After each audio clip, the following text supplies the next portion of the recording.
Good afternoon, fellow educators.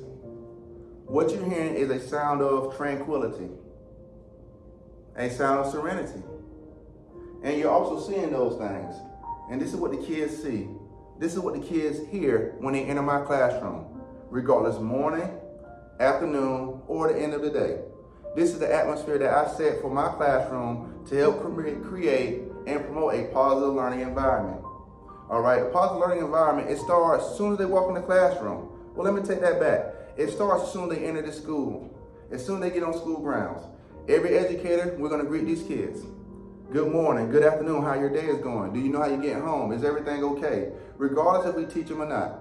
When they come inside our classroom, they're gonna feel a sense of welcoming. They're gonna feel a sense of peace.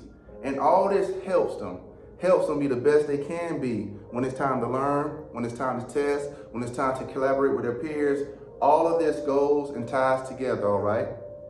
Now, once they get in my classroom, they get situated, I keep this music going. I may turn it down just a little bit, but it's in the background because it promotes peace, it promotes calmness. And then we start our lesson. Now, why I do this? Because I am big into social and emotional wellness. I care about these kids as actual human beings. They're more than test scores. They're individuals that we're grooming and training to be productive, great citizens once they reach adulthood.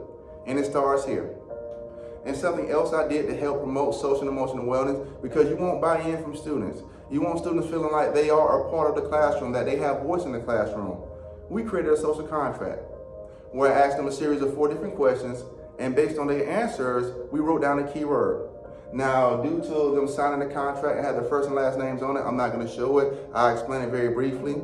One of the words that stood out, one of the questions was this: how would you like to be treated by your teacher? One word that stood out was respect. One word that stood out, caring. Another word that stood out was appreciated. These are what the kids want from me, and they articulated that. So I didn't tell them, they brainstormed, they collaborated, they discussed amongst their peers, and then they shared aloud. And by it being the first week of school, that was very important to them, because teaching 6th grade, a lot of kids are very shy. They come from elementary to middle school is a big adjustment for them.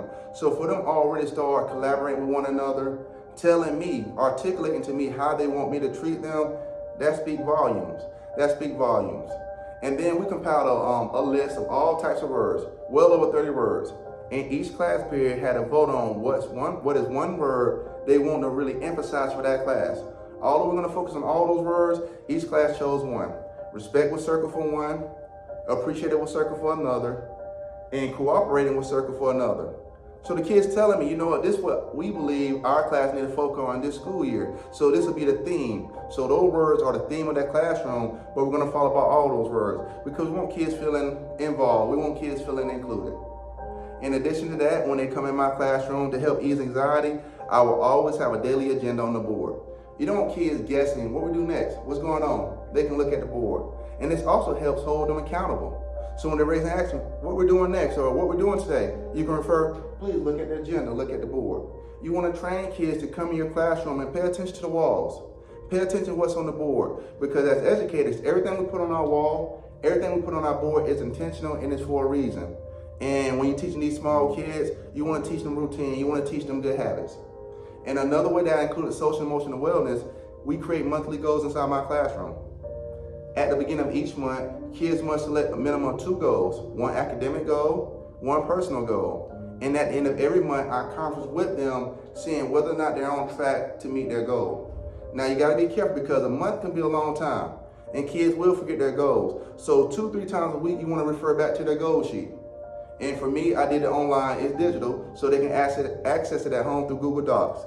So you refer back to them, all right, everyone look at your goals, see if you're on track to meet your goal before the end of the month.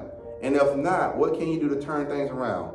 Because you want to teach kids the importance of setting goals and making small goals so you can meet your larger goal.